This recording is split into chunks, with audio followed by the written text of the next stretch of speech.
Bapak, Ibu, saudara-saudari sekalian yang terkasih di dalam Tuhan, kita membaca, kita melihat di media massa, ataupun juga sudah mengalami bahwa di beberapa tempat di dunia ini yang dulunya gereja sekarang diubah menjadi klub malam, menjadi restoran, menjadi tempat hiburan yang lain yang duniawi.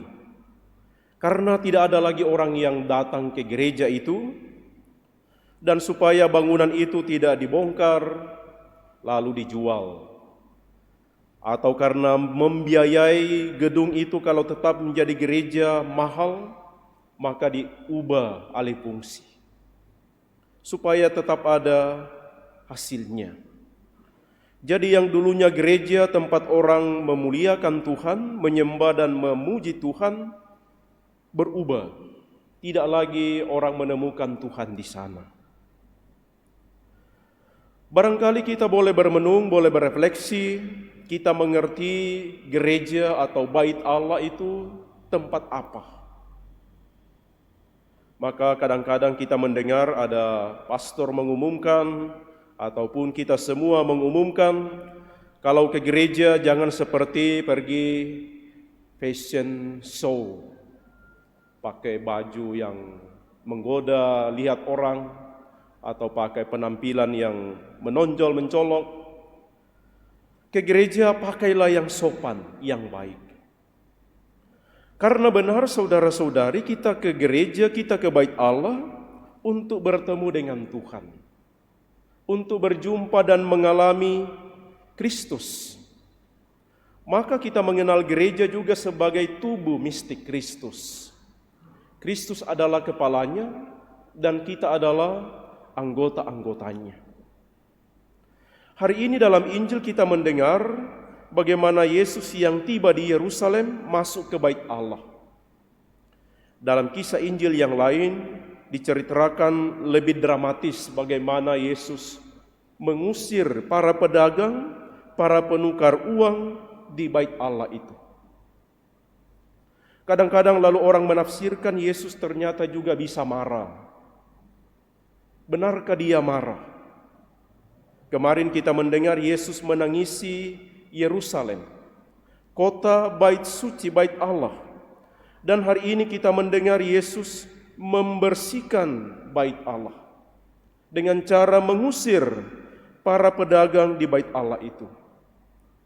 Rupa-rupanya Yesus ingin menjadi pusat perhatian di situ. Maka itulah cara yang dipakai. Diusir semua orang-orang yang memberi perhatian terhadap keuntungan, penipuan, menarik supaya perhatian orang itu beralih, tidak terhadap penjualan, keuntungan semata, tetapi supaya orang yang datang di bait Allah itu tertuju kepada Yesus. Yesus yang harus menjadi pusat. Maka caranya adalah usir semua, bersihkan orang-orang yang membuat perhatian orang lain beralih. Maka harus dibersihkan, harus disucikan, sehingga satu-satunya yang menjadi utama di bait Allah, di bait suci adalah Kristus sendiri. Kadang-kadang kita juga mendengar, kita diajarkan bahwa tubuh kita adalah bait Roh Kudus, tanda kehadiran Roh Kudus.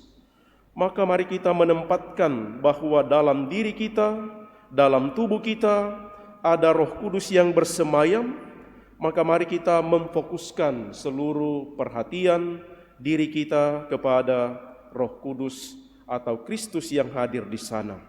Mari kita mohon dalam perayaan Ekaristi ini, semoga dalam seluruh kehidupan kita, perhatian kita sebagai orang beriman, boleh kita mencari nafkah, mencari kehidupan, mencari kebahagiaan, kegembiraan, tetapi jangan lalu hilang perhatiannya kepada Kristus. Kemartiran yang diteladankan oleh Santa Cecilia boleh menjadi inspirasi bagi kita, sekaligus menguatkan kita. Seperti Cecilia mengutamakan Kristus, dia memilih Kristus sebagai pengantin mempelainya, maka ia menolak pria yang ditawarkan oleh keluarganya yang tidak menghantar dia untuk mengenal Kristus. Mari kita mohon dalam perayaan Ekaristi ini, semoga kita menempatkan Kristus sebagai yang utama dan dialah fokus dalam seluruh kehidupan kita.